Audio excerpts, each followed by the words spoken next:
In today's video, I wanted to showcase one of the newer features we published on TicketCord website, which is called Dashboard Staff Access.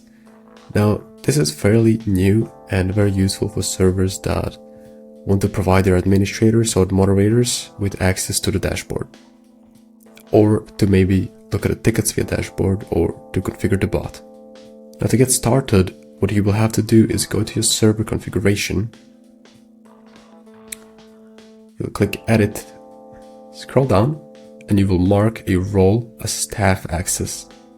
After that, you will save the config, and you will assign that given role to one of your administrators. After that's done, your administrators will log into the website and go to this manage page. Now, because I'm already logged in, I gave myself a role, and now if I click Sync Servers, I can see a new server appearing here called Staff Access as well. If I go to Manage, I can manage everything but the settings, because you can see only server owner can modify staff roles, settings, and dashboard access control. This is a security measurement. We don't allow modifying this, and we don't plan on changing this either. But you're able to modify the configuration, the embeds, the AI features, all of the features as the owner is. You're also able to go to your dashboard, and you will see tickets appearing here. This is just cached for now.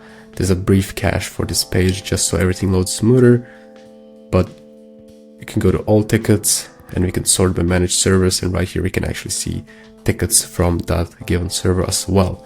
And we're able to view the tickets, export the tickets, or even send message as user inside of the tickets. This one is deleted, so we don't have any action controls appearing at the top right here. But that's basically it for this feature. If you do want to remove staff access from someone, you will just have to get rid of the role itself from the server, and if they try to access it, they actually get kicked, and yeah, they lose access to the server itself. So that's a little security mechanism right there. So if they lose access while they actually see it on the website, or while they're trying to save the configuration, it will be rechecked. That's about it for this video. In the next video, we will hopefully be covering the 2.0 update, which will include components v2 on TicketCord. Everyone has been asking for this update, and we've been working on it very hard in development right now, and it's being tested at this moment. So thank you for watching, and I will see you in the next video.